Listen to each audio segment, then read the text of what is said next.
A trade dispute between Ghana and the European Union over chocolate might lead to. Faut que je vous explique de quoi il parle. Restez là, c'est super important. Je vais essayer de faire court, clair et concis. Ce qui se passe, et donc ce que rapporte cet homme-là, c'est qu'il y a une bataille actuellement entre le Ghana et l'Union européenne autour du cacao. Donc le Ghana, comme beaucoup de pays africains, produit du cacao, mais il ne fait que produire le cacao, qui est ensuite exporté sur des pays de l'Union européenne ou aux États-Unis, d'accord? À partir de là, on en fait un produit fini, donc on le transforme, on en fait un produit fini qui est le chocolat et qu'on revend sur les marchés européens et américains. Le Ghana, comme beaucoup de pays africains, ne transforme pas ce qu'il produit. Et ça, c'est un réel problème.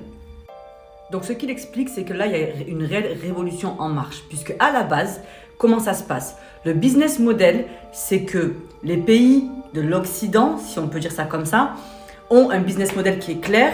On vient en Afrique, on extrait un maximum des terres africaines, que ce soit des minerais, que ce soit des denrées périssables, etc.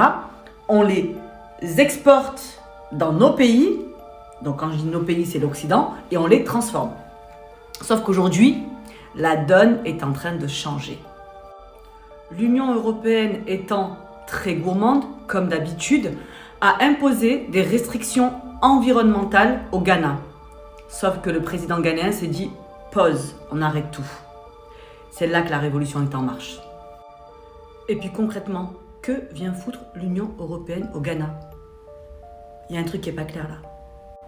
Bref, le président ghanéen a décidé de changer sa façon de vendre son cacao.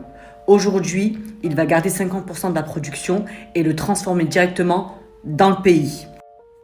Il a fait venir des scientifiques et des experts d'Europe justement pour l'aider à transformer son cacao. Et donc là, on a la Côte d'Ivoire qui se joint au Ghana. Comment vous dire que ça me met en joie? Mais j'ai pas fini. Donc là, on devrait avoir une recrudescence d'usines de transformation sur beaucoup de pays africains. Et c'est exactement ce qui manque à l'Afrique. Croyez-moi, ça va changer la donne.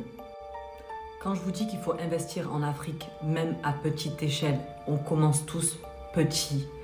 Lancez-vous, c'est le bon moment.